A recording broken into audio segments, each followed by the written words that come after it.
तो previous class हम लोग समझ चुके हैं कि what is a pseudo force, what is a inertia force. जब भी कोई body of mass m accelerate करता है अपनी इनर्शिया प्रॉपर्टी के चलते, जहां था वहीं रहने की कोशिश करता है या फिर चल रहा था तो चल रहने की कोशिश करता है, उसी के चक्कर में it experiences A restoring force, experiences a force जो कि जहां था वहीं रखने की उसको कोशिश करता है। जैसे ये पेन है मेरे हाथ पे, हाथ को धीरे धीरे नीचे लाया तो मैं उसको नीचे ला रहा हूँ, उसको पता नहीं चला धीरे धीरे हो गया। लेकिन अगर मैं हाथ को जल्दी से लाने की कोशिश करूंगा, क्या ये पेन मेरे हाथ के साथ कांटेक्ट में रहेगा कि छूट जाएगा? देखो तो छूट रहा है ना। If I move my hand faster the pen leaves contact from my hand, क्योंकि जल्दी से चेंज करने की कोशिश किया, मतलब जल्दी से एक्सीलरेट करने की कोशिश किया, तो इसका इनर्शिया प्रॉपर्टी जोर से उसको रोकने की कोशिश किया, अपोज करने की कोशिश किया। Because of this inertia property जब वो अपोज करने की कोशिश करता है, अपोज करता कैसा है? By applying a force. वो जो फोर्स है किस लिए है? उस लिए है कि जो एजेंट उसमें कोई चेंजेस ला रहा है स्टेट ऑफ रेस्ट में या मोशन में, उसको अपोज करते हुए। मतलब इन जनरल जब भी कोई बॉडी एक्सीलरेट करने की कोशिश करेगा उसके ऊपर जो इनर्शिया फोर्स आएगा that will oppose the acceleration. If a mass m, हम लोग प्रीवियस क्लास देख चुके हैं इनर्शिया फोर्स के बारे में, प्रीवियस क्लास हम लोग देख चुके हैं। When a mass m is accelerated at a rate a, it experiences a pseudo force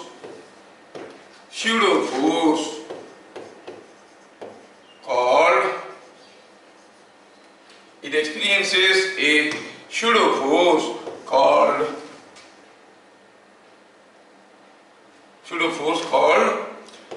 inertia force। pseudo force का मतलब ऐसा सचमुच में कोई फोर्स नहीं होता है, उसको लगता है। जैसे कोई गाड़ी में आप खड़े थे, बस में खड़े थे, बस चल रहा था, ब्रेक लगाया तो आप आगे की तरफ झुक जाते हो, आपको लगता है कि पीछे से कोई धक्का दे दिया, कोई धक्का उक्का दिया नहीं। हुआ क्या? आपका बॉडी का ऊपर वाला हिस्सा जो मोशन में था उसी मोशन में रहने के चक्कर में बस रुक गया, वो आगे भागने की कोशिश कर रहा है ना। और पांव क्योंकि बस के साथ कांटेक्ट में, वो बस के साथ कांटेक्ट में होने के कारण तुरंत रुक गया, पांव रुक गया, आपका ऊपर वाला हिस्सा आगे चला गया, आप आगे की तरफ झुके। लेकिन लगता क्या है आपको? अजीब कोई आपको आगे की तरफ ढकेल दिया। सिमिलरली बस चलते वक्त अगर बस सडनली एक्सीलरेट करना शुरू करेगा तो आप पीछे की तरफ ऐसे गिर जाते हो। क्यों? क्योंकि आपका बॉडी का ऊपर वाला हिस्सा रेस्ट में था और पांव जो कि बस के साथ कांटेक्ट में था वो बस के साथ सडनली चलने लगा। ऊपर वाला हिस्सा इनर्शिया प्रॉपर्टी के कारण जहां था वहीं रहना पसंद किया और पीछे की तरफ गिर गया। लगा कि पीछे की तरफ कोई ढकेल दिया। ये पेन जैसे मैं नीचे लाने की कोशिश कर रहा हूँ, इनर्शिया के चलते जहां था वहीं रहना पसंद करता है, मेरा हाथ तो चले जाता है, पेन बेचारा पीछे अपनी इनर्शिया वाली घमंड के कारण रुक जाता है। लेकिन बाद में देखता है कि मेरे बैठने के लिए जगह नहीं, फिर गिर जाता है कि नहीं? इनर्शिया क्या है? The property by virtue of which a body opposes any change in state of rest और मोशन, जिसको हम लोग न्यूटन्स फर्स्ट लॉ में पढ़ेंगे। लेकिन उसका मैथमेटिकल पार्ट को अभी हम देख रहे हैं। ये देख रहे हैं कि when a mass m is accelerated at a rate a, it experiences a pseudo force called inertia force। फिर हम लोग क्या देखें कि अगर कोई मास m है तो कोई इनर्शिया फोर्स आ रहा है तो फोर्स के बारे में तीन चीज जानने की जरूरत है। क्या आपको याद है? किसी फोर्स का किसी बॉडी के ऊपर इफेक्ट जानने के लिए फोर्स के बारे में हमें क्या क्या चीज जानना चाहिए? एक हुआ मैग्नीट्यूड, दूसरा हुआ डायरेक्शन और तीसरा पॉइंट ऑफ एप्लीकेशन। बहुत बढ़िया, आप लोग सारे पढ़ के आए पॉइंट ऑफ एप्लीकेशन। तो आगे चल के हम लोग देखेंगे ना, ढेर सारे फोर्स एक साथ आएंगे हम लोग। buoyant force, frictional force, air stall force, normal reaction force, spring force. जब भी कोई फोर्स हमारे सामने आएगा तुरंत हम तीन चीज ढूंढेंगे, उसका मैग्नीट्यूड क्या है, डायरेक्शन क्या है, पॉइंट ऑफ एप्लीकेशन क्या है।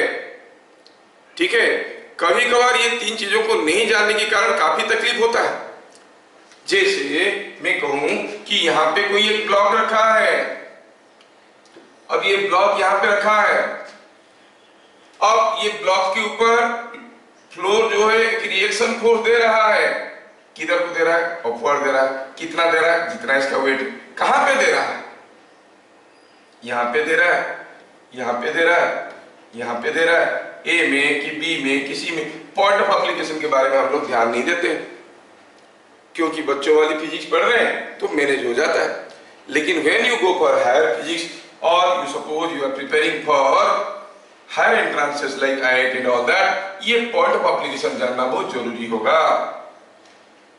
जैसे मैं बताऊं कि एक इंक्लाइंड प्लेन है, एक ब्लॉक है, ऐसा एक ब्लॉक रखा हुआ है, और चलो मानते हैं कि ये जो ब्लॉक है, ये ब्लॉक कुछ यहां से बंधा हुआ है। Suppose the block is tied to a thread and thread is attached over here. Block rest में है। क्या आप लोग थोड़ा सा गेस करके बता सकते हो कि ये जो ब्लॉक को आप देख रहे हो, ये ब्लॉक के ऊपर इंक्लाइंड प्लेन एक रिएक्शन फोर्स दे रहा है कि नहीं दे रहा है? दे रहा है ना? कहां पे दे रहा है? ये कहां पे दे रहा है वो मैं जानना चाहता हूं। गेस करो, यहां पे, यहां पे, यहां पे, यहां पे, ए बी सी डी। सोचे तो कहां पे दे रहा है? कोई गेसिंग है? हो सकता है कि आप में से कुछ लोग सही आंसर बता देंगे, but I am damn sure 99% students, those who are pursuing physics, cannot say where will be the answer. क्या आप जानना चाहोगे कहां पर होगा, कैसे पता करेंगे? Yes or no? Yes sir. Yes. क्या हम बताए थे कि ये ब्लॉक अगर रेस्ट में है तो ब्लॉक के ऊपर कितने टू फोर्स आ रहा है? एक तो उसका वेट, दूसरा ये थ्रेड इसको पुल कर रहा है कि पुश कर रहा है? पुल कर रहा है, थ्रेड पुल कर रहा है और वेट। तीसरा फोर्स क्या है? Reaction force. रिएक्शन फोर्स किसका? Reaction force of this inclined plane. ये इंक्लाइंड प्लेन का रिएक्शन फोर्स, इंक्लाइंड प्लेन का रिएक्शन फोर्स। तीन फोर्स है। कोई बॉडी के ऊपर अगर तीन फोर्स आ रहे हैं और वो बॉडी रेस्ट में है तो तीनों फोर्स में क्या रिलेशन होना जरूरी है? They must be either parallel और concurrent. Got it now? Now you see how I am getting. Suppose I say this is the line of action of the thread tension, क्योंकि tension तो इसी line में act कर रहा है। Weight is acting like this, vertically down. क्या मेरी बात समझ में आ रही है? अगर ये दोनों फोर्स एक दूसरे को यहीं पे कट कर रहे हैं, नॉर्मल रिएक्शन जो सरफेस को नॉर्मल था वो यहाँ पे एक्ट कर रहा होगा, then only you will see the three forces are concurrent. IIT JEE में आ चुका है। जिनको ये क्लू मालूम नहीं है वो दूसरा टॉर्क वाला मेथड लगा के लंबे चौड़े तरीके से कहते हैं, नहीं तो आप बता दोगे ये होगा reaction force. Reaction force is not at the middle, it is somewhere here. तो चलो बताते बताते, क्यों लोग कि आप लोग अच्छे बच्चे हो, मैं थोड़ा अपने रास्ते से भटक गया। मैं क्या बोलना चाहता था, जब भी किसी एक फोर्स के बारे में हम बात करेंगे तो हमें फोर्स की मैग्नीट्यूड, डायरेक्शन और पॉइंट ऑफ एप्लीकेशन जानना जरूरी है। और प्रीवियस क्लास हम लोग ऑलरेडी डिस्कशन कर चुके हैं कि जब भी कोई मास m एक्सीलरेशन a में मूव करता है उसके ऊपर एक झुटमुट का फोर्स आता है जिसको हम इनर्शिया फोर्स कहते हैं। और वो फोर्स किसको लगता है आ रहा है बोल के? जो बॉडी है उसी को लगता है, बाहर वाले को नहीं लग रहा है। ठीक है, बाहर वाले को नहीं लग रहा है कि वो फोर्स है। आप अगर बस से बाहर खड़े हो, अंदर वाला आदमी जो आगे की तरफ ऐसे झुक गया, बाहर वाला आदमी को नहीं लगेगा कि उसको कोई ढकेल दिया, जो झुक गया उसको ही लगेगा कि मेरे को कोई ढकेल दिया। So the body will experience A pseudo force, ये बहुत इंपॉर्टेंट है। The body will experience A pseudo force. किस डायरेक्शन में? क्या देखे थे? Magnitude of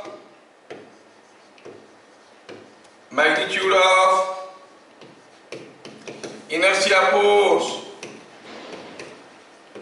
is m into a। यहाँ पे कोई बॉडी है, ये a एक्सीलरेशन में मूव कर रहा है, इसका मास m है, ये उसका सेंटर ऑफ मास है। direction is opposite to acceleration, मतलब अगर एक्सीलरेशन ऐसा है, स्यूडो फोर्स पीछे की तरफ आएगा। x8 centre of mass, body का जो मास है, मास का जो सेंटर है वहीं पे। फिलहाल आप सेंटर ऑफ ग्रेविटी मान के चलो, लेकिन ये सेंटर ऑफ ग्रेविटी नहीं है, सेंटर ऑफ मास है। Centre of mass and centre of gravity are two different distinct points. Uniform gravitational field में centre of mass centre of gravity बराबर होते हैं। नॉन यूनिफॉर्म ग्रेविटेशनल फील्ड हुआ तो फिर centre of gravity centre of mass will be different points. तो ये मास m जब एक्सीलरेशन a में जाएगा, इसके ऊपर क्या फोर्स आएगा, ma, कहां पे, at the centre of mass और centre of gravity at your level. किस डायरेक्शन में, ऑपोजिट टू एक्सीलरेशन। समझ में आया क्या? इसका मतलब अगर मैं कोई एक टेबल पे ऐसा कोई एक बुक को खड़ा करके अगर मैं टेबल को आगे की तरफ खींचने लगूंगा तो इसके ऊपर फोर्स इधर को आएगा, तो आप क्या देखोगे, धम करके पीछे की तरफ गिर गया। कौन गिराया? आप जानते हो कि इनर्शिया प्रॉपर्टी के चलते ऊपर वाला हिस्सा जहां था वही रहना चाहा, नीचे वाला आगे निकल गया तो गिर गया। लेकिन ये खुद क्या फील करेगा? मान लो कि यहां पे आप बैठे हुए हो, आपको लगेगा कोई आपको ढकेल दिया। ये विल एक्सपीरियंस से force in the opposite direction of acceleration. क्या बात समझ में आया? अब ये जो इनर्शिया फोर्स है, इसके बारे में जानने से फायदा क्या है? सर ये वाला पार्ट फिर से समझा दीजिएगा। ये वाला पार्ट फिर से समझा देंगे। हम ये बताना चाहते हैं कि जो स्यूडो फोर्स है, झूठमुठ का फोर्स है, वो कौन फील कर रहा है, किसके ऊपर आ रहा है? बॉडी के ऊपर। The body will experience the pseudo force.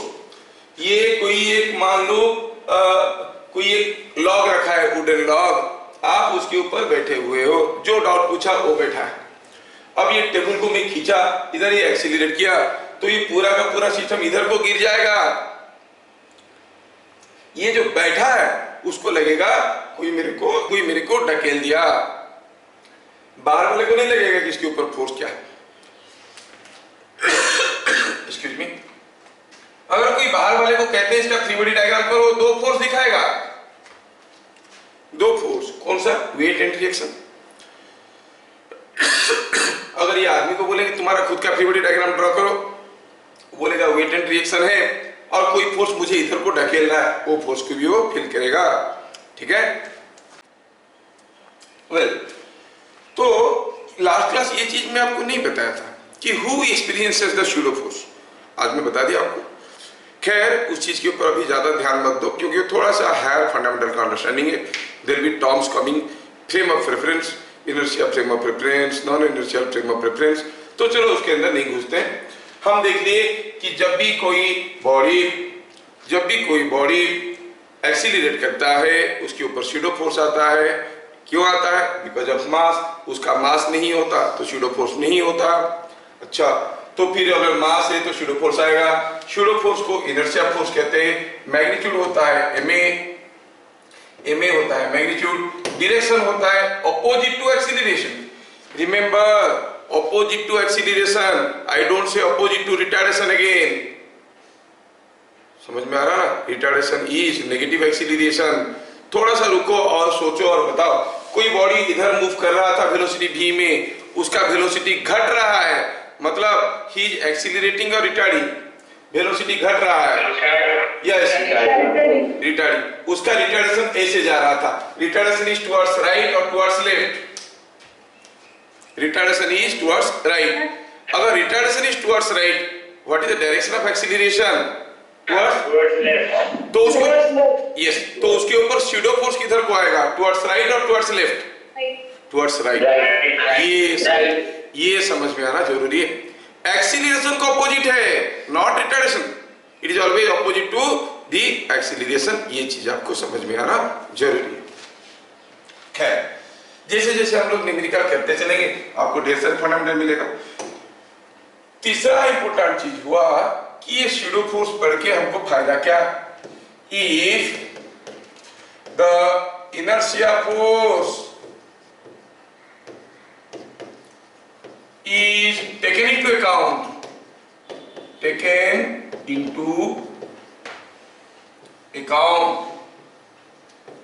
if the inertia force is taken into account in the free body diagram,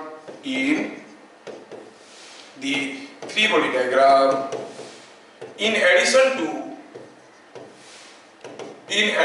to all external forces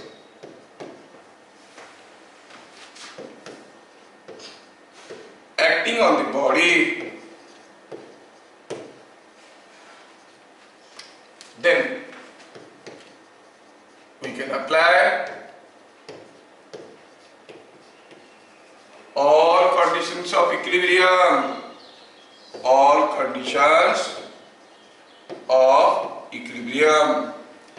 that is sigma fx is equal to 0, sigma fy is equal to 0, Lami's theorem, ये सारा चीज हम लोग apply कर सकते हैं।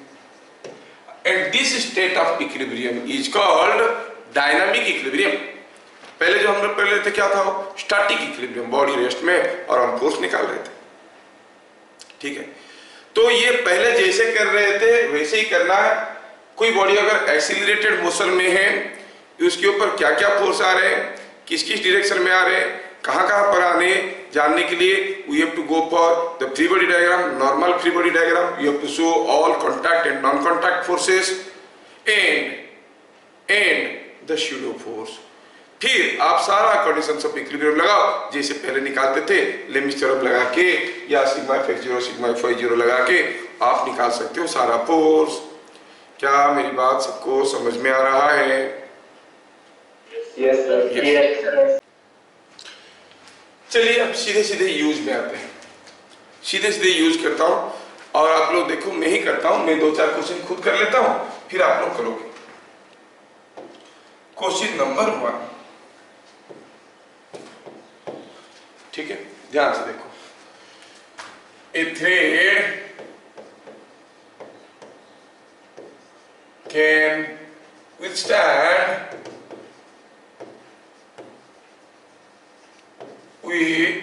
withstand a maximum tension of 45 Newton. Find with what maximum acceleration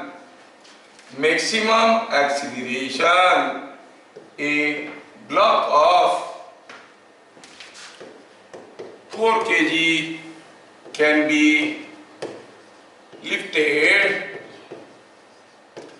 vertically up,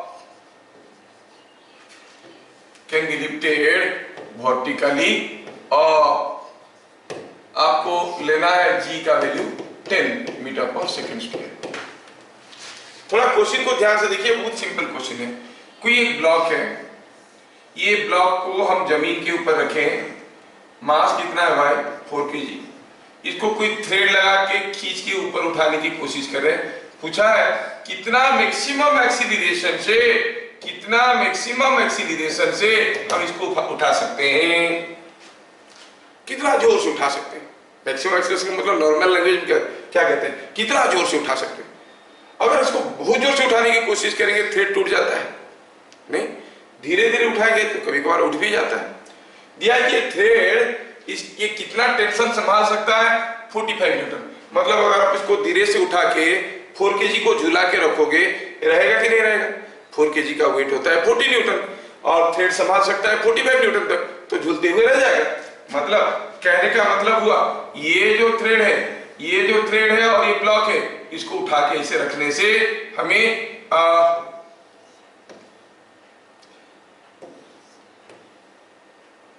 उठा के रखने से टूटने वाला नहीं है, लेकिन अगर जोर से उठाने की कोशिश करेंगे हो सकता है कि टूट जाएगा। तो पूछा है कितना मैक्सिमम जोर से उठा सकते हैं। क्या लिखेंगे, कैसे लिखेंगे solution? At dynamic equilibrium the free body diagram is shown. अब कोई बॉडी एक्सीलरेट कर रहा है, फ्री बॉडी डायग्राम दिखाना है किसका, 4 kg का। चलिए ड्रॉ करके दिखाने की कोशिश करते हैं क्या है इसका फ्री बॉडी डायग्राम, कैसा है इसका free body diagram. 4 kg mass को आप उठा के ले रहे हो, तो फ्री बॉडी डायग्राम में we have to show all external forces. Weight तो आ रहा होगा कितना, 4g। The weight on 4 kg is 4g। और ये थ्रेड जब आप मैक्सिमम एक्सीलरेशन में उठा के ले रहे हो, थ्रेड टूटने वाला है, टूटा नहीं टूटने वाला है, मतलब अभी टेंशन बन चुका है कितना, 45 न्यूटन, और ये मूव करने लगा है। यही तो पूछा है कितना जोर से मूव कर रहा है, कितना जोर से मूव कर रहा है, कितना एक्सीलरेशन में मूव कर रहा है मालूम नहीं है, लेकिन फ्री बॉडी डायग्राम कंप्लीट नहीं हुआ। Body was not at rest, it was in accelerated motion. So as per our concept, in the free body diagram, in addition to all external forces, हमें pseudo force भी दिखाना चाहिए। कोई बताएगा यहाँ पे pseudo force towards left होगा कि towards right होगा? Towards down. Down होगा। कितना होगा, कितना होगा pseudo force? 4 into A होगा ना, MA होगा। अब देखो फ्री बॉडी डायग्राम कितना आसान है, सारा फोर्सेस दिया हुआ है। हम कहेंगे फॉर इक्विलिब्रियम, हमें तो मालूम है sigma Fy is equal to 0 होता है, मतलब upward force is equal to downward force. So क्या मिला, T is equal to 4g plus 4a। T तो दिया है हमें 45 न्यूटन, ये 40, ये 4a, क्या यहाँ से हमें a नहीं मिल गया, 1.25 मीटर पर सेकेंड स्क्वायर। इससे ज्यादा एक्सीलरेशन में लेने की कोशिश करोगे फिर टूट जाएगा। क्या मेरी बात आपको समझ में आ रहा है? 4a इज इक्वल टू 5 हो गया ना। स्यूडो फोर्स क्या होता है, MA। वही तो, जब ये मास m एक्सीलरेशन a में जाता है, जो स्यूडो फोर्स आता है वो किधर को आता है, ऑपोजिट टू एक्सीलरेशन। तो अगर a इधर को हुआ, m इधर को हुआ। सिमिलरली हियर आल्सो, ये एक्सीलरेट कर रहा था ऊपर, तो मास इसका 4 kg है, तो स्यूडो फोर्स कितना होगा, 4a। स्यूडो फोर्स कितना होगा, 4a। समझ में आया? यस। चलिए अगला क्वेश्चन देखते हैं। Question number 2। यहां पे कोई एक लिफ्ट है,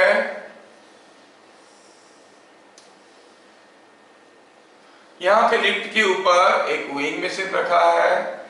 यहां पे कोई पहलवान बच्चा खड़ा है जिसका मास कितना दिया है, 50 kg, वजनदार बच्चा है, और लिफ्ट नीचे आ रहा है, क्या एक्सीलरेशन में, 2 metre per second square. A boy of mass 50 kg is standing on a weighing machine, inside the lift, a lift. The lift is coming down.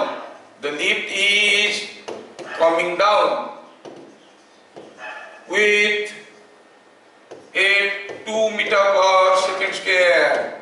Find reading in the machine. आपको machine में reading कितना आएगा बताना है। We shall calculate all that. ये सारा चीज हम लोग कैलकुलेट करेंगे, लेकिन इससे पहले आप थोड़ा आपका फीलिंग बताओ, हाउ यू फील।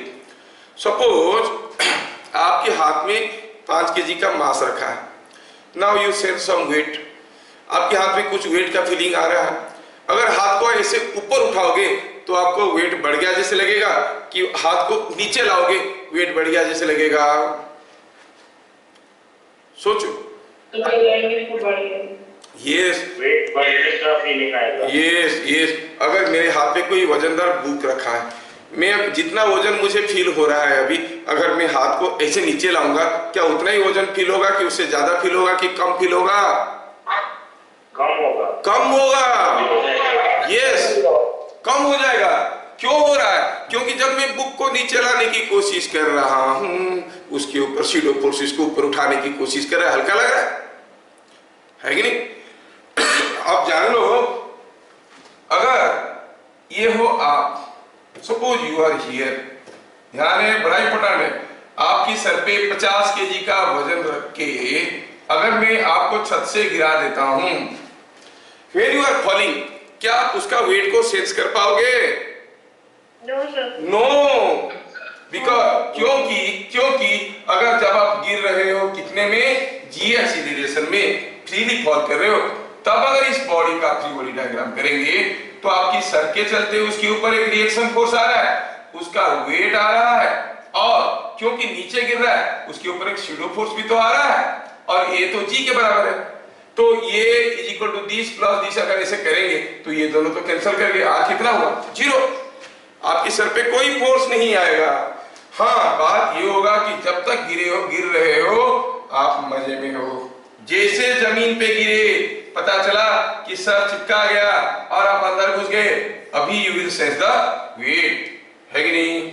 लेकिन जब तक गिर रहे थे तब तक ये फोर्स आपको फीलिंग में नहीं आ रहा था। इसलिए कहते हैं कि weight of A freely falling body is 0। एक 5 केजी का ब्लॉक सोचो और एक 3 केजी का ब्लॉक, इन दोनों को एक थ्रेड से लगाया गया है, पतला सा थ्रेड। अगर हम 3 केजी को इसे उठाएंगे टूट जाएगा, लेकिन सोचो दोनों पर में इसे पकड़ते हैं हवा में और छोड़ देते हैं, फिर दोनों गिरने लगे, क्या ये थ्रेड टूटेगा?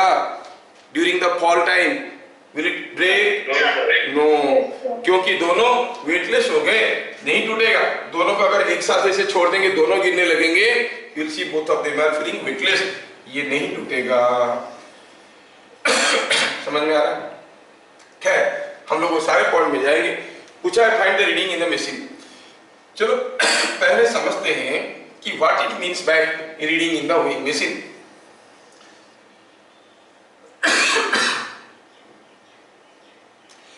ये जनरल मिसकंसेप्शन है कि वेइंग मशीन आपका वेट बताता है।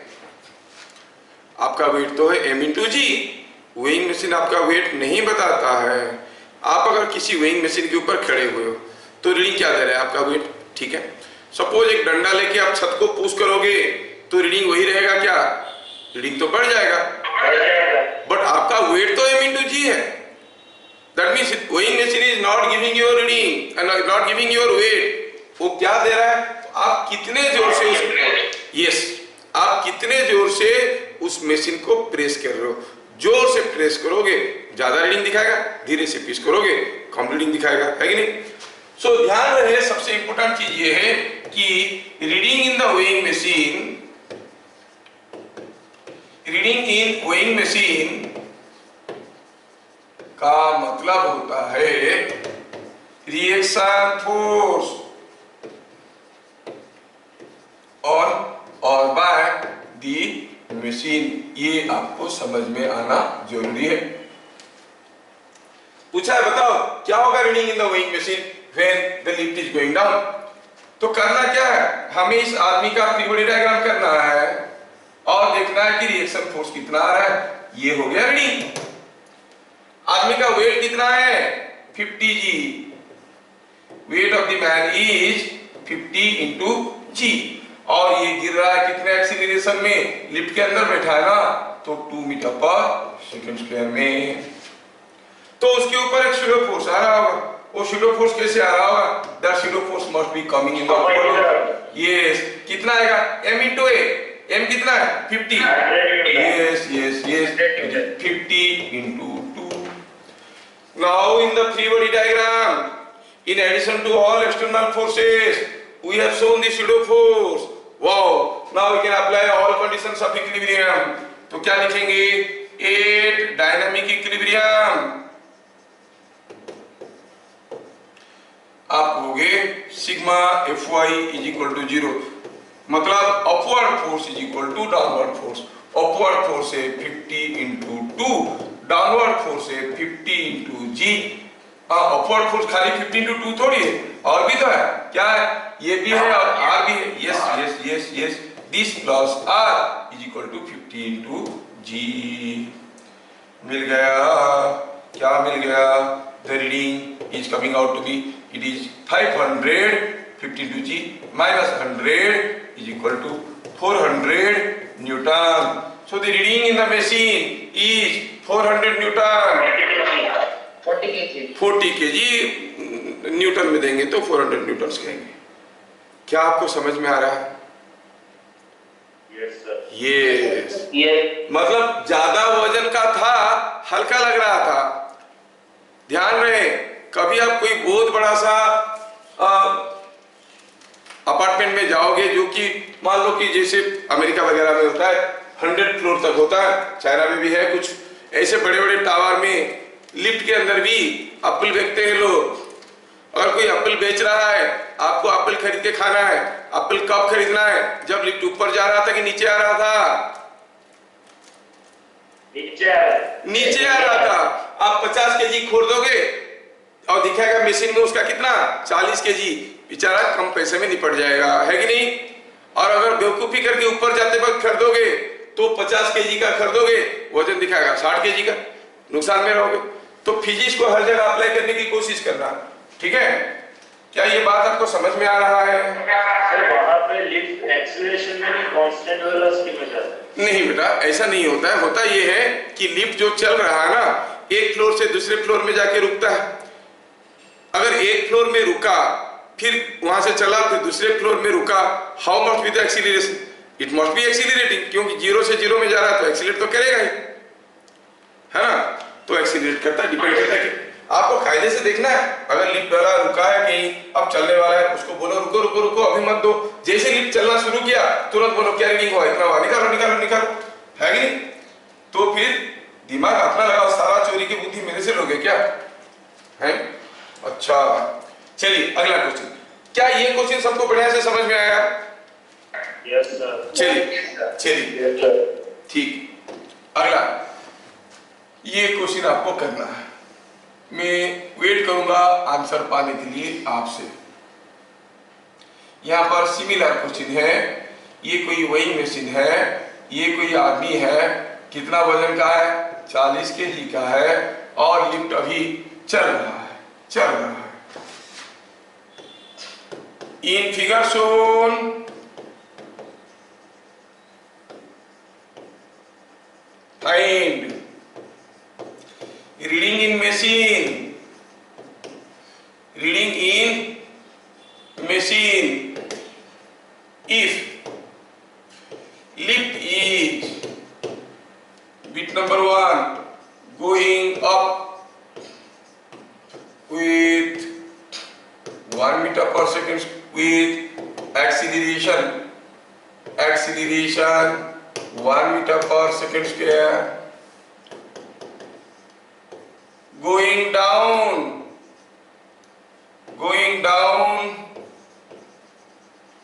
with constant velocity 3 meter per second, going down with constant retardation 2 meter per second square। इस तीनों केस में बताना आपको ये है कि मशीन में रीडिंग क्या आएगा। क्या आप लोग इसको कर सकते हो? Can you do it? Yes sir. Now try for the answers. I am waiting for your answers. Answer बताइए, आपकी आंसर की सख्त जरूरत है कि समझ में आया। 3 केस दिया गया। I hope you can do, you are all intelligent people. नहीं करो। आप में से 2-3 लोग एकदम सही आंसर दे चुके हैं। I am so happy to see. मैं करता हूं, अभी मैं करता हूं, प्लीज सोल्यूशन देखो। मैं बहुत ज्यादा डिटेल्स में नहीं लिखूंगा। हमें करना क्या है, कोई भी केस में अगर फोर्स निकालना है तो हमें फ्री बॉडी डायग्राम करना पड़ता है, सारा एक्सटर्नल फोर्स के साथ साथ स्यूडो फोर्स को दिखाना पड़ता है। और हमें निकालने के लिए कहा गया what is the reaction force, what is the weighing reading in the weighing machine. और reading in the weighing machine क्या होता है, it is the reaction force on the man. मतलब ये सारा केस में आदमी के ऊपर क्या रिएक्शन फोर्स है हम जानना चाहते हैं। बीट नंबर 1 में ड्रॉ करता हूं, जिनका नहीं हुआ था आंख बंद करके मनी मन में एक थप्पड़ खा लो। ठीक है, क्या हुआ, पहला case lift is going up with an acceleration 1 metre per second square. चलो बाद में उसको देखेंगे, पहले उसका वेट तो देखे, आदमी का क्या वेट है 40 g, और क्या है रिएक्शन फोर्स, वेइंग मशीन उसके ऊपर रिएक्शन फोर्स दे रहा है, और आदमी नीचे नहीं जा रहा है, ऊपर जा रहा है एक्सीलरेशन a में। तो शूडो फोर्स किधर को आएगा, शूडो फोर्स किधर को आएगा, pseudo force will be downward. कितना 40 into a, है ना, कितना सिंपल है, शूडो फोर्स मिल गया ना।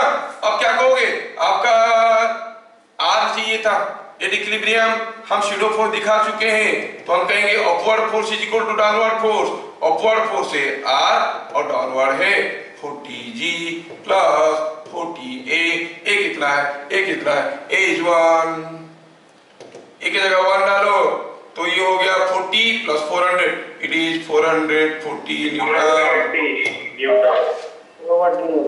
सबको समझ में आया। नंबर 2, दूसरा केस में मैं जिसको पूछूंगा वही बताएगा, बाकी कोई नहीं बताएंगे। ध्यान से देखो क्वेश्चन को, please don't disclose the answer, जिसको पूछूंगा वही बताएगा। दिया है कि ये मैन है, आदमी, इसका वजन 40 kg है, तो weight must be acting downwards 40g, reaction force आ रहा होगा r, ये r हमें पता करना है, और ये जा रहा है नीचे की तरफ जा रहा है कांस्टेंट वेलोसिटी में नीचे की तरफ जा रहा है। जिसको पूछूंगा वही बताएगा। दिया है कि v कांस्टेंट है, कितना है v 3 metre per second square. अब मैं पूछने वाला हूं, क्या मुझे सॉरी 3 मीटर पर सेकंड दिया था, सॉरी 3 मीटर पर सेकंड दिया था। पूछने वाला हूं मैं अभी, जिसको पूछूंगा वही बताएगा, बाकी लोग नहीं बताएंगे। हाँ एंजल बताओगे क्या, इसके ऊपर शूडो फोर्स किधर को आएगा, अपवर्ड और डाउनवर्ड?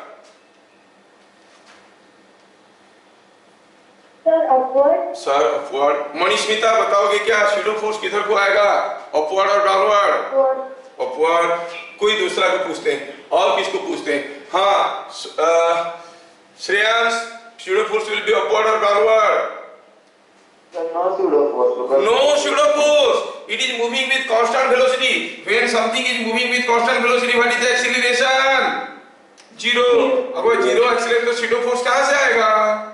No pseudo force. तो आप क्या कहोगे? यहाँ पर sigma fy is equal to 0 आपको क्या देगा?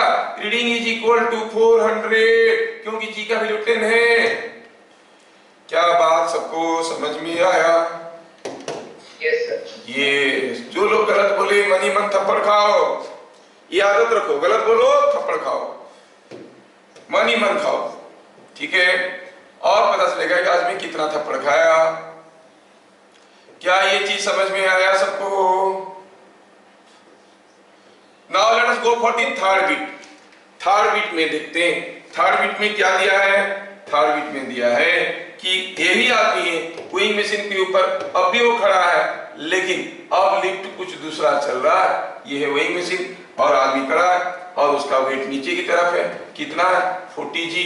हमें पता करना है कि उसके ऊपर रिएक्शन फोर्स क्या आ रहा है, वही तो रीडिंग है वेइंग मशीन का। और ये अभी नीचे जा रहा है with a constant retardation 2 metre per second square. 2 metre per second square में नीचे की तरफ जा रहा है। कैसे जा रहा है? ऐसे जा रहा है। कितना रिटार्डेशन कितना है? 2 मीटर पर सेकंड स्क्वायर। ये रिटार्डेशन की बात चल रहा है, ध्यान से।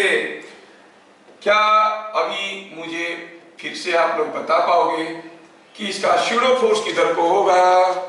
यस, क्योंकि रिटार्डेशन है 2 metre per second square. Retardation जो 2 मीटर पर सेकंड स्क्वायर है, क्या हम इसको ऐसे लिख सकते हैं? कैसे?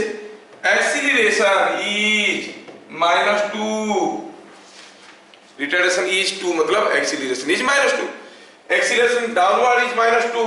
क्या हम इसको ऐसे लिख सकते हैं? Acceleration is 2 metre per second square in the upward direction.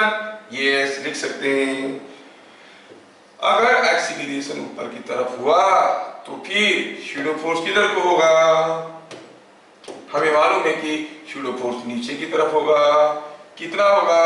40 into ए का वैल्यू 2 है। आया समझ में? अगर ये चीज समझ में आ गया, यस यस यस, क्या कोई मुझे अभी आर का वैल्यू बताएगा? आर का वैल्यू बताएगा? क्या होगा आर का वैल्यू? 480 न्यूटन। आप कहोगे sigma F Y is equal to 0 implies R upward है, डाउनवर्ड है 40 ए का वैल्यू है 2, तो हो गया ए का वैल्यू है 2, तो आप कहोगे 40G प्लस 40A, ए का वैल्यू है 2, तो हो गया 80 प्लस 400, इट इज 480 न्यूटन। क्या बात सबको समझ में आया? Yes sir. Yes sir. तो ये जो डायनामिक इक्विलिब्रियम वाला चीज है, ये आसान है कि डिफिकल्ट है? आसान है। मैं अभी अगला क्वेश्चन आपको देता हूं, करना है। Get ready for the next question.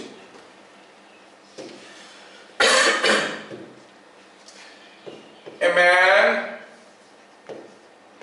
was standing on a weighing machine.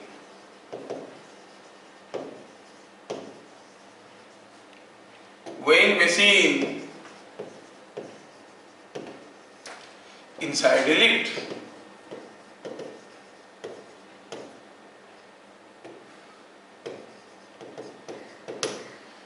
When lift moves up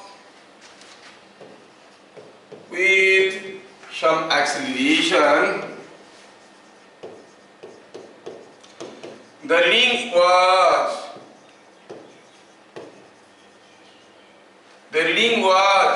600 Newton. When lift comes down with same acceleration, the reading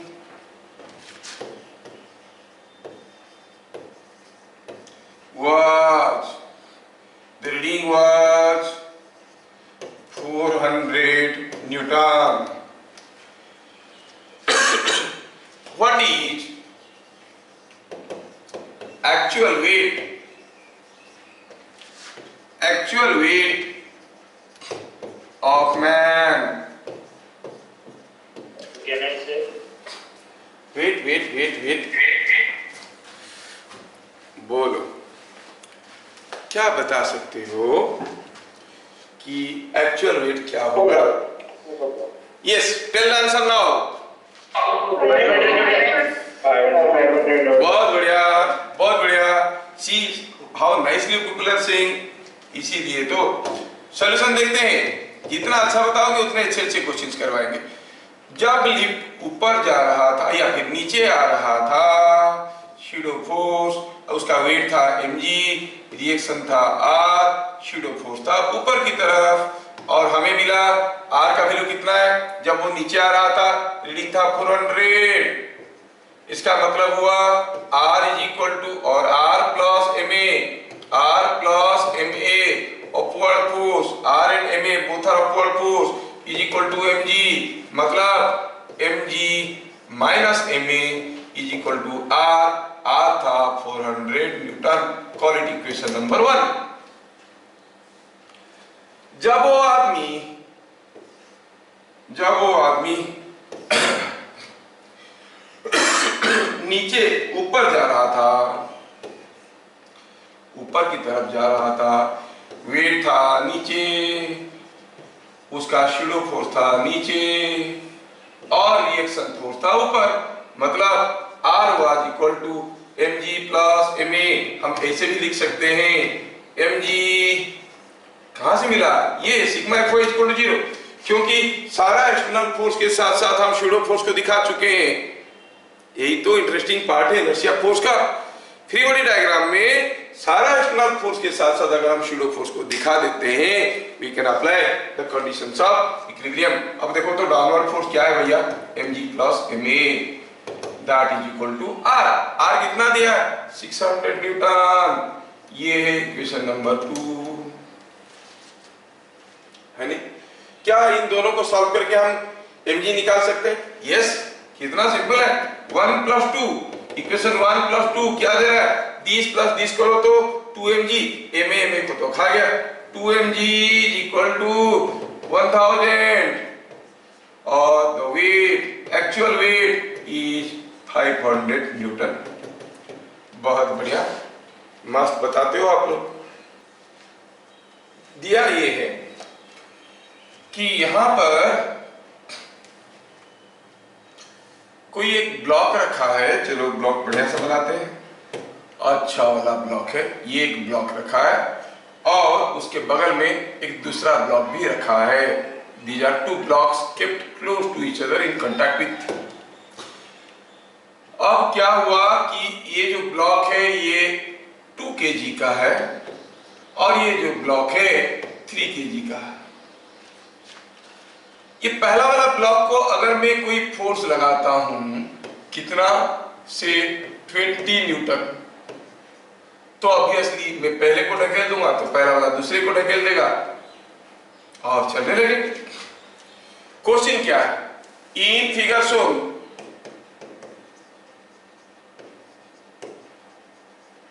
find reaction force between the two blocks। 2 kg 3 kg के ऊपर कुछ force दे रहा होगा, तो 3 kg भी 2 kg के ऊपर दे रहा होगा। For every reaction there is an equal opposite reaction।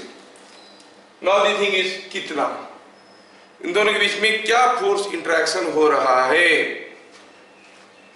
आप कहोगे सर स्मार्ट मेथड में अगर सोचेंगे बिना कुछ कैलकुलेशन किए तो थोड़ा ऐसा सोचेंगे, मेरा 20 न्यूटन फोर्स के चलते चलेगा कौन? 2 kg कि 3 kg कि दोनों? अच्छा दोनों चलेंगे। अच्छा दोनों मतलब कितना मास? 2 प्लस 3 5 kg। तो फिर क्या एक्सीलरेशन पे चलेंगे? 20/5 4 मीटर पर सेकेंड स्क्वायर। ओहो, इसका मतलब पूरा का पूरा system 4 metre per second square में चलेगा। 2 kg क्यों चल रहा है? क्योंकि 20 न्यूटन ढकेल रहा है। 3 kg क्यों चल रहा है? उसको 2 kg ढकेल रहा है। सोचो 2 kg 3 kg के ऊपर कितना फोर्स देगा कि 3 kg मास 4 मीटर पर सेकेंड स्क्वायर में जाएगा। तो force is mass into acceleration, 3 into 4 12 Newton. कोई पेन एंड पेपर की जरूरत नहीं हुआ। आप ऐसे स्मार्टली भी सोच सकते हो, लेकिन अभी हम लोग इनर्शिया फोर्स की कहानी पढ़ रहे हैं। We'll make use of inertia force to understand। Inertia force को समझने की कोशिश किया जाएगा। हमारे सामने 2 ब्लॉक है, पहला ब्लॉक है ये वाला, दूसरा है ये वाला। चलिए सॉल्यूशन, किसी एक ब्लॉक का फ्री बॉडी डायग्राम करते हैं। हियर ड्राइविंग फोर्स, क्या फोर्स इस सिस्टम को चला रहा है? 20 न्यूटन है। ड्रिवन मास, क्या मास चल रहा है इसके चलते? 2 प्लस 3 इट इज 5 kg। अच्छा तो acceleration is equal to force by mass is 4 metre per second square. Sir पूछा है दोनों के बीच में रिएक्शन फोर्स क्या है, आप ये क्या निकालो? हाँ ठीक है, रिएक्शन फोर्स निकालने के लिए फ्री बॉडी डायग्राम करना पड़ेगा। फ्री बॉडी डायग्राम में स्यूडो फोर्स दिखाना पड़ेगा। स्यूडो फोर्स दिखाने के लिए एक्सेलरेशन जानना जरूरी है, तो पता कर लिया। किसका फ्री बॉडी डायग्राम करेंगे? किसी का भी करो। आप लोग 3 kg का फ्री बॉडी डायग्राम करना, मैं थोड़ा सा डिफिकल्ट वाला करता हूँ। किसी का भी फ्री बॉडी डायग्राम कर सकते हैं। मैं 2 kg का फ्री बॉडी डायग्राम करने की कोशिश कर रहा हूँ। I am trying to draw the free body diagram of 2 kg। ये 2 kg को यहाँ पर ले आए। ये 2 kg का मास, अब हुआ क्या है कि ये 2 kg का मास अभी चलने लगा है। कैसे? एक्सीलरेशन से। किधर को? इधर को। क्या एक्सीलरेशन में? 4 मीटर पर सेकंड स्क्वायर। हाँ, और उसका वेट है, नॉर्मल रिएक्शन है, लेकिन वो सब हमें नहीं चाहिए। हमें चाहिए 2 kg 3 kg के ऊपर कितना दे रहा है। कुछ दे रहा होगा तो कुछ पा रहा होगा, वो रिएक्शन फोर्स चाहिए। क्या? That is the reaction force between 2 kg and 3 kg। You can call it R23 reaction force. और 2 kg के ऊपर और क्या है? और एक फोर्स है, कितना? 20 न्यूटन वाला। अच्छा, ये भी तो है।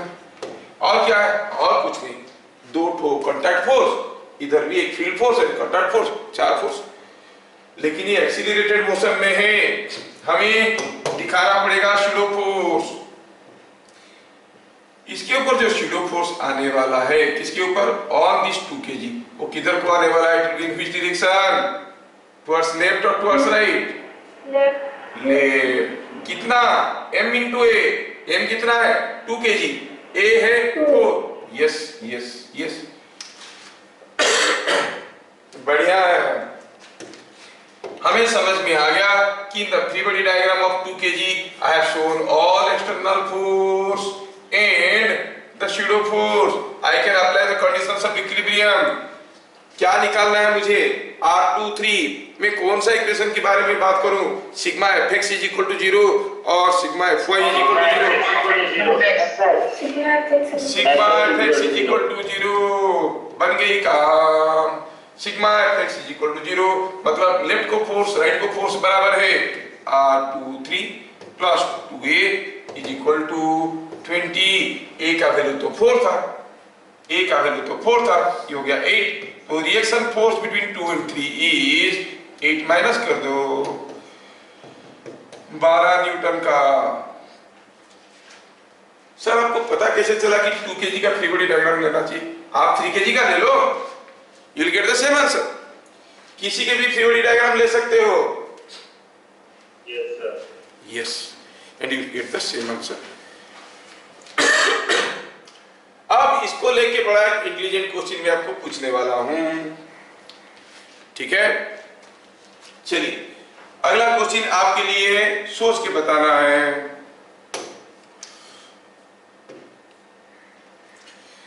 मैं आपको 2 ब्लॉक वाली केस दे रहा हूं। यहां पर कोई एक ब्लॉक है, छोटा सा ब्लॉक,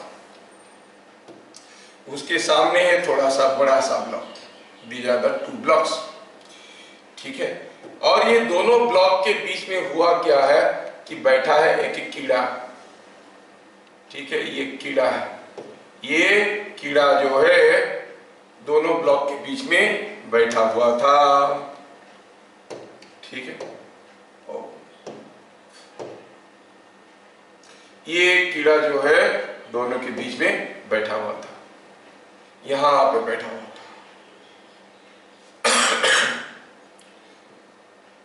ठीक है, ऐसा मैं क्या करता हूं, अब ये केस को 2 अलग अलग तरीके से हैंडल करने की कोशिश कर रहा हूं।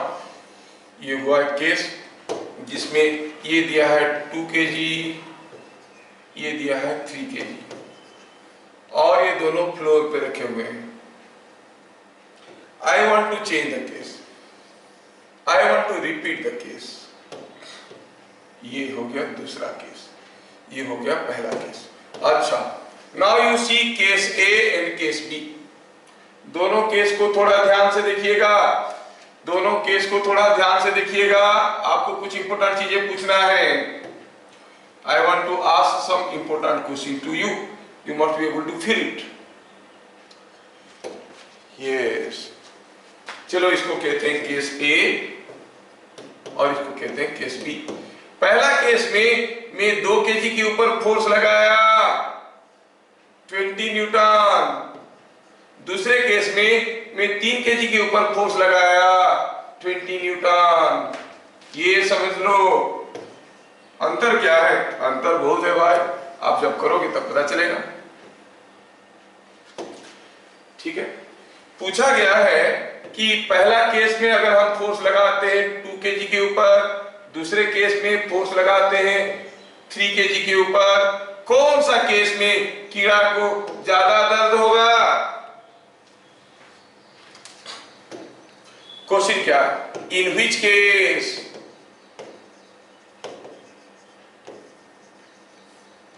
The insect gets more pain. The second case. First case और second case.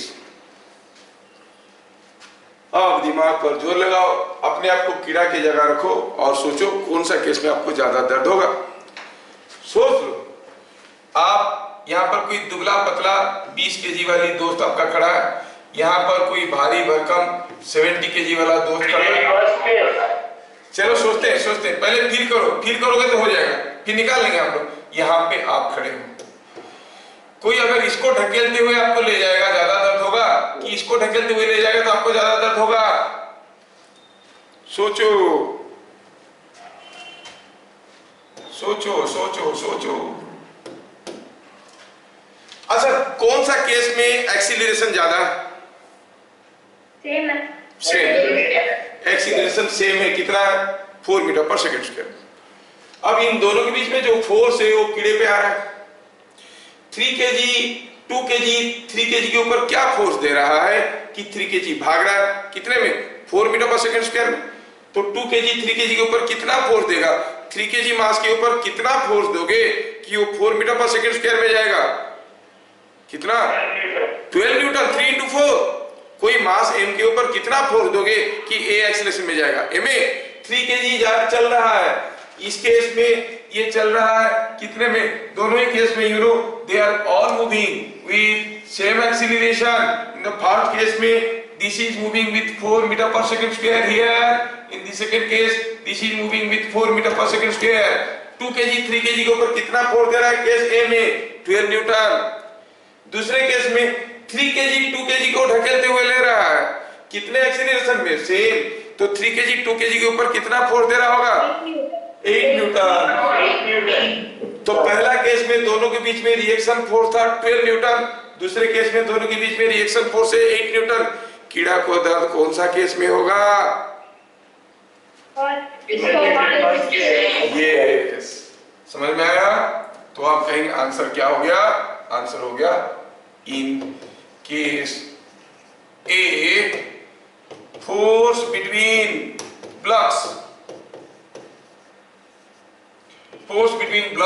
is 12 Newton.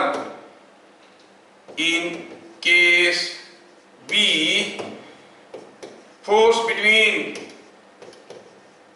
blocks is 8 Newton. So Kida gets more pain. In which case? More than in first case. तो कीड़ा के लिए दुआ करो कि बेचारा जिंदा रहे। क्या ये चीज सबको समझ में आया? सर यहाँ पे जो नॉर्मल रिएक्शन फोर्स होता है, फर्स्ट केस में वो 4 into 3 12 न्यूटन हुआ, तो हमने 20 न्यूटन लगाया था 2 केजी पे, बट वो आंसर वो 4 into 3 के मतलब 3 केजी वाला में 12 न्यूटन, और फिर हम 3 केजी में 20 न्यूटन लगाए तो नॉर्मल रिएक्शन हो गया 4 into 2 8 न्यूटन। मतलब हमेशा वही सेकंड ब्लॉक में लगता है? हमेशा नहीं, इट ऑल डिपेंड्स कि आप फोर्स किधर से दे रहे हो।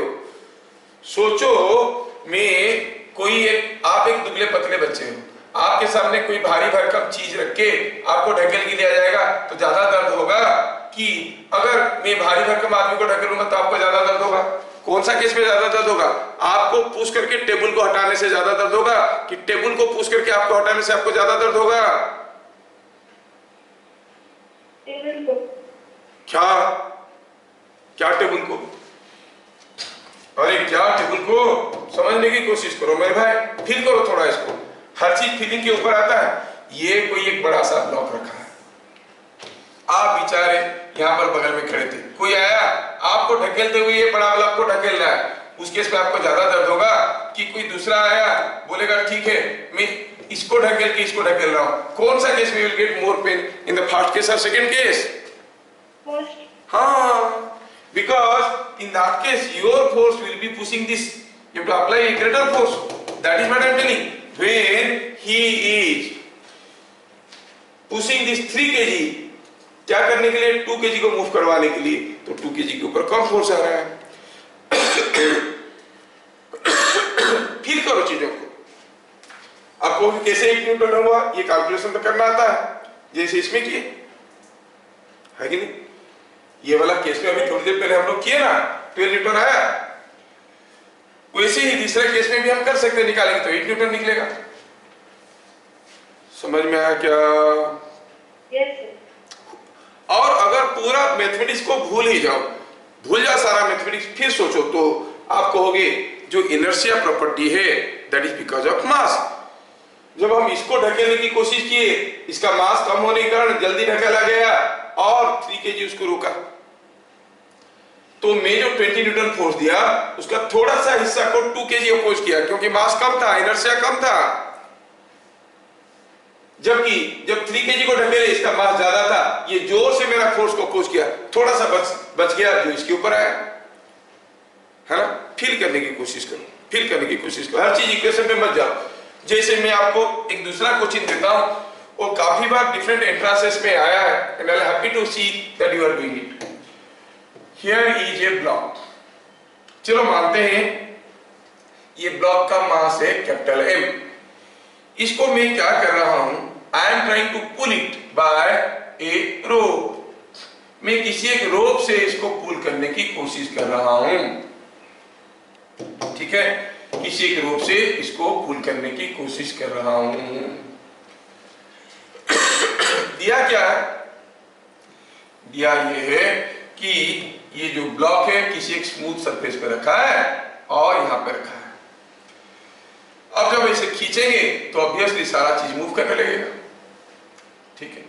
तो मैं खींचने लगा इसको, कितने फोर्स में? चलो मैं खींचने लगा विद फोर्स F। बड़ा ब्लॉक का मास कैपिटल M है, छोटा ब्लॉक का मास स्मॉल m। छोटा रोप का रस्सी है, रस्सी का मास स्मॉल m है। क्या क्वेश्चन दिया है? क्वेश्चन दिया है find with what force the rope pulls the block। कोई भी अगर घेरा घेरा रथू घेरा रहेगा, बोले क्या सिंपल है भाई, F में खींच रहा है तो F में खींच रहा होगा। नो नो नो नो, रोप का अपना मास है, वो भी तो कुछ इनर्शिया फोर्स लगा रहा होगा। हमें निकालना ये है कि रोप ब्लॉक को कितना जोर से खींच रहा है। बहुत सारा इंटरेस्ट में आ चुका है। सॉल्यूशन करने के लिए हम लोग ऐसे चलेंगे। ड्राइविंग फोर्स कौन चला रहा है सिस्टम को? ये है F। अच्छा, ड्रिवन मास कौन चल रहा है? What is the mass moving by this force? Both.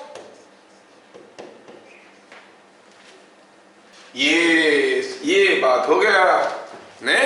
चलिए तो इसमें हम आगे बढ़ते हैं और देखते हैं कि क्या होगा एक्सीलरेशन। ए हो गया F by M plus M। हाँ सर समझ में आया। हमें क्या निकालना है? रस्सी ये ब्लॉक को कितना जोर से खींच रहा है। अब कोई भी ऐसा फोर्स के बारे में जानकारी देने के लिए हमें तो फ्री बॉडी डायग्राम करना पड़ता है, वही हम निकालना चाहते हैं। मतलब क्या निकालना चाहते हैं? टेंशन को, कॉल इट टेंशन। रस्सी इसको कितना जोर से खींच रहा है, वेट है, रिएक्शन फोर्स है, हमारा कोई काम का नहीं है, ये मूव कर रहा है तो इसके ऊपर सीडो फोर्स आ रहा होगा। फ्री बॉडी डायग्राम में सारा एक्सटर्नल फोर्स के साथ साथ मैं मां को दिखा दिया हूं, तो मैं कंडीशंस ऑफ इक्विलिब्रियम लगा सकता हूं। क्या है? सिग्मा F 0, सिग्मा F 0, सब कुछ लगा सकता हूं। फ्रॉम और 8 dynamic equilibrium sigma Fx is equal to 0 gives you T। उधर को है और इधर को Ma, लेकिन A क्या था भाई? F by M plus M। So it is capital M F by M plus M। क्या सबको समझ में आ रहा है? Yes sir. ठीक है, बहुत बढ़िया, आप लोग बहुत बढ़िया समझ रहे हो। बहुत सारे वैरायटी के क्वेश्चन हैं, लेकिन आपके लिए अभी एक क्वेश्चन मैं दे रहा हूं, आपको बताना है। एक क्वेश्चन दे रहा हूं और चैनल में नीचे आंसर लिख के भेजना, बताने वाले को प्राइज मिलेगा। क्या है क्वेश्चन? यहां पे कोई एक इंक्लाइन प्लेन है, क्लुक क्लुक क्लुक क्लुक इंक्लाइन प्लेन है, ठीक है, और थोड़ा ऐसा कर देते हैं, यस यस यस, ये कोई एक इंक्लाइन प्लेन है। इस इंक्लाइन प्लेन पे कोई एक थोड़ा टेढ़ा कर देते हैं, इंक्लाइन प्लेन अच्छा नहीं दिख रहा है, थोड़ा इंक्लाइन दिखना चाहिए, यस, ये कोई इंक्लाइन प्लेन है और इस इंक्लाइन प्लेन पे ये एंगल दिया हुआ है 30 डिग्री। यहां पे हुआ क्या है कि कोई एक वेइंग मशीन है, अच्छा, और ये वेइंग मशीन पे हुआ यूं है कि कोई एक ब्लॉक रखा गया है, अच्छा, खतरनाक क्वेश्चन है भाई। ब्लॉक रखा गया है वेइंग मशीन पे, ब्लॉक का मास कितना है 5 kg, और वेइंग मशीन में रीडिंग दिख रहा है, रीडिंग दिख रहा है। अब ये ब्लॉक ऑब्वियसली फिसल रहा होगा, ब्लॉक तो फिसल रहा होगा। क्वेश्चन क्या है? In figure shown the weighing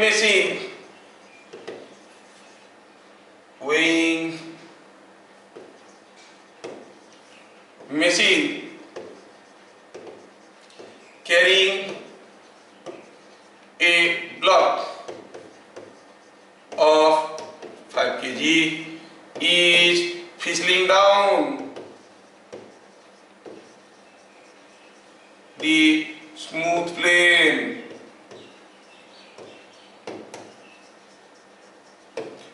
Find reading in the machine. Reading in machine. सबसे पहले आंसर चैनल में देने वाले को एक बहुत अच्छा सरप्राइज मेरी तरफ से रहेगा, ठीक है?